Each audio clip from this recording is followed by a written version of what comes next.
નમસ્કાર, હું છું પ્રિયા અને તમે જોઈ રહ્યા છો જનતા કી જાણકારી ન્યૂઝ। નજર કરીએ આજના સમાચાર ઉપર। ભગવાન બિરસા મુંડાની 150મી જન્મજયંતિની રાજ્યભરમાં 15 નવેમ્બરે ઉજવણી થનાર છે। આ ઉજવણીમાં સુરેન્દ્રનગર જિલ્લો પણ સામેલ થશે, જેના જિલ્લા કક્ષાના આયોજન માટે તૈયારીઓ હાથ ધરવામાં આવી છે। જિલ્લા કક્ષાની ઉજવણીના આયોજન સંદર્ભે જિલ્લા કલેક્ટર કચેરી ખાતે જિલ્લા કલેક્ટર શ્રી રાજેન્દ્રકુમાર પટેલના અધ્યક્ષસ્થાને એક બેઠક યોજાઈ હતી। આ બેઠકમાં મહત્તમ લોકો આ કાર્યક્રમમાં સહભાગી બને તે માટે આયોજન હાથ ધરવા જણાવ્યું હતું।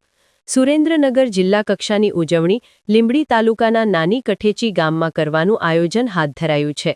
આ ઉજવણીના ભાગરૂપે નાની કઠેચી ગામમાં સેવા સેતુ કેમ્પ અને મેડિકલ કેમ્પનું પણ આયોજન કરવામાં આવ્યું છે।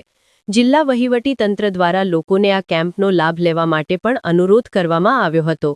આ બેઠકમાં મ્યુનિસિપલ કમિશનર શ્રી નવનાથ ગવ્હાણે, જિલ્લા વિકાસ અધિકારી શ્રી કે.એસ. યાજ્ઞિક, જિલ્લા પોલીસ અધિક્ષક શ્રી પ્રેમસુખ ડેલુ, નિવાસી અધિક કલેક્ટર શ્રી રાજેન્દ્ર ઓઝા, તમામ પ્રાંત અધિકારી શ્રી અને અગ્રણી સર્વશ્રી હિતેન્દ્રસિંહ ચૌહાણ અને હાર્દિકભાઈ ટમાલિયા સહિતના અગ્રણીશ્રીઓ અને સંબંધિત અધિકારીશ્રીઓ ઉપસ્થિત રહ્યા હતા। સુરેન્દ્રનગર રિપોર્ટર મહેશભાઈ ઉતેરિયા।